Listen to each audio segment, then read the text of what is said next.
Welcome back to Football Daily. It's that time of the year again, so we've constructed a team of the most appalling January transfers ever. Enjoy.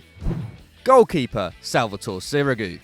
Italian keeper Salvatore Sirigu was once an esteemed member of a PSG side which won 3 consecutive Ligue 1 titles and a domestic treble in 2015. But almost immediately, he lost his place to new signing Kevin Trapp, which perhaps wasn't so surprising considering the league champions could only muster the 4th best defensive record in the country at the time. The following season, Trapp helped Les Parisiens concede 20 less goals as Sirigu was reduced to cup duties, and when he was loaned to Sevilla that summer, he couldn't usurp Sergio Rico between the sticks. Relegation threatened Osasuna took a chance on the stopper the following January, but his confidence was clearly shot. Sirigu conceded at least 3 in each of his first 6 games for the Pamplona club, and it didn't get any better. Over his 18 appearances, he let in a horrendous 51 goals, and it couldn't be blamed on a dodgy defence. In that time, he only made 47 saves, averaging less than 1 for every strike he conceded. Needless to say, Osasuna went down 13 points off safety. Defender, Juan Cuadrado. This was a bit of a problem position for us, so filling in at right back we have Colombian speedster Juan Cuadrado, whose move to Chelsea in 2015 garnered a lot of hype at the time. The Blues were running away with the title and added attacking wing-back Cuadrado to bolster a right side already boasting the impressive Willian. But unfortunately for the former Fiorentina man, he couldn't make his mark and was limited to just 4 starts in the league. But luckily for Cuadrado, he got out of Stamford Bridge just as Mourinho's reign was starting to crumble, joining Juventus on loan, and he's never looked back. After Conte went in the other direction, he had to convert Victor Moses into a wing-back to make up for their wasteful mistake. Defender, Chris Samba. It's easy to forget that Christopher Samba was once one of the Premier League's most in-demand centre-backs, mainly because his return to England in 2013 was so woeful. While at Blackburn, Samba's imperious defensive performances earned him the captain's armband. But his head was turned by the 100k a week wages offered by Russian club Anzi Makashkala, and he jumped ship just as the Ewood Park club were embroiled in an unsuccessful battle against relegation. However, less than a year later, the Congolese defender returned to Blighty, becoming QPR's record signing, with Harry Redknapp labelling his new recruit a monster who could keep the hoops up. He couldn't and returned to Russia almost immediately. A huge waste of time and money, QPR personified. Defender, Jean-Alain Boumsong. In spite of his detractors, French centre-half Jean-Alain Boumsong actually forged a pretty decent career for himself. He earned 27 caps for France, was included in 2 Euros and a World Cup squad, won 2 Coupe de France, a Ligue 1 title with Lyon, and played a starring role in Juventus' return to Serie A. But when Newcastle splashed out £8 million for him in January 2005, eyebrows were raised, not least because the Magpies could have picked up the Frenchman for free just 6 months earlier. The transfer was even scrutinised as part of an investigation into corruption a year later. Meanwhile, on the field, Boumsong was brought in to partner Titus Bramble, voted the Premier League's worst player just months earlier. The duo started well, but inevitably it couldn't last, and Boumsong spent the entirety of the 2005-06 season being berated for giving away cheap goals. He left Tyneside that summer for Juve, with Newcastle picking up less than half of what they paid for him just 18 months earlier. Defender, Gilberto. Unless you're a fan of Hertha Berlin, chances are you don't even know who Gilberto is. The left-back actually won 35 caps for Brazil during the era of Roberto Carlos, but January 2008 marked the beginning of a calamitous period in the man's career. Signed by Juande Ramos at Tottenham, he couldn't have gotten off to a worse start, being subbed off at half-time on his debut against PSV in the UEFA Cup after gifting the Dutch side the tie's decisive goal. And things didn't get much better. He made a total of 10 appearances for Spurs over 18 months and was taken off at the break a further 2 times. He returned to Brazil in 2009, ending his European career with a whimper, just 4 years after being crowned the Bundesliga's best left-back. Midfielder, Mo Salah. Kicking off our incredibly attacking midfield is Egypt legend Mohamed Salah. How could he possibly be a bad signing?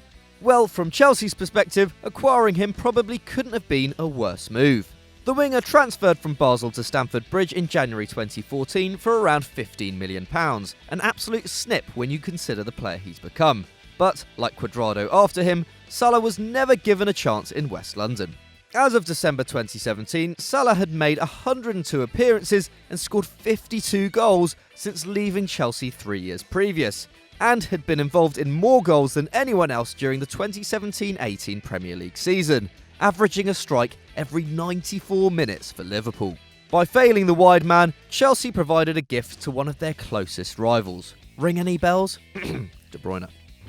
Midfielder, Oscar. When Oscar left Chelsea for Shanghai SIPG in January 2017, the football world was understandably dumbfounded.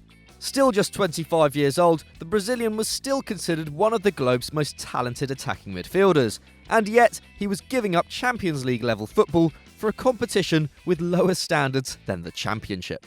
Oscar cost nearly £60 million and linked up with Andre Villas-Boas in Shanghai. He looked certain to dominate the super-rich Super League, but instead he ended up making a fool of himself. In a clash against Guangzhou RNF, the Brazilian repeatedly booted the ball against two opposition players after losing his head, inspiring a mass brawl which eventually led to him receiving an 8-match ban. Midfielder, Jesus Datalo. Unlike Oscar, Jesus Datalo only set Napoli back €9 million when he arrived at the Stadio San Paolo in January 2009. But signing him was nevertheless pointless for the Partenopei. The creative midfielder had impressed over 2.5 seasons at Boca Juniors, where he had lifted the Copa Libertadores at 23, alongside the likes of Juan Ramon Riquelme and a teenage Eva Banega. And once in Italy, he joined a promising side featuring Marek Hamšík and Ezekiel Lavezzi. Datalo put in a masterful display and scored the winner in the club's first win over Juventus in 21 years. But that would prove to be his only moment of glory in a light blue shirt. He struggled for playing time, almost exclusively coming off the bench, and by January 2010 he had been loaned out to Olympiacos.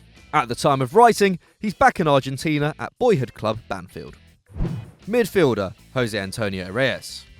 Arsene Wenger is generally known for showing restraint when it comes to spending. So when he smashed Arsenal's transfer record in January 2004 to sign a 20-year-old Jose Antonio Reyes, it was a real statement of intent. Chelsea and Liverpool had both been sniffing around the Sevilla forward, and by snapping him up, Wenger consolidated Arsenal's position as title favourites. Reyes repaid the manager by making an explosive start, bagging a brace to knock Chelsea out of the FA Cup and contributing to 3 goals in the league as the Gunners completed their famous unbeaten season. The Spaniards started the following campaign in even better form, scoring in each of the club's first 5 matches and contributing to 11 goals in his first 9 appearances. However, as Arsenal's invincible streak was shut down at Old Trafford, so was Reyes' mojo.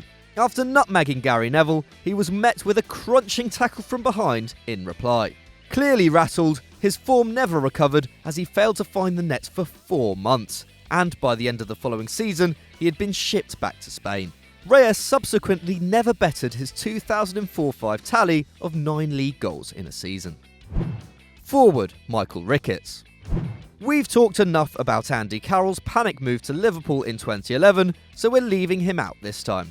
Instead, we're going to look at another English striking flop, Michael Ricketts. Back in 2002, big things were expected of the 23-year-old, who had fired Bolton Wanderers into the Premier League and was scoring for fun in the top flight too.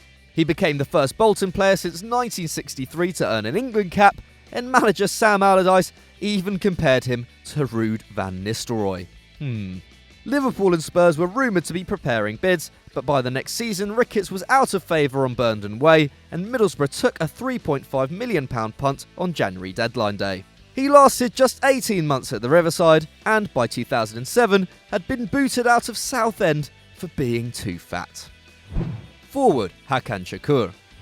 We've saved the most iconic player in our 11 for last. For anyone following European football in the 90s, Hakan Shakur was a household name. He carved himself out as a legend for Galatasaray in Turkey, netting 341 goals for club and country, but it turned out he was actually pretty rubbish when he wasn't residing in Istanbul. No more so was this the case than when the striker transferred to Parma in January 2002.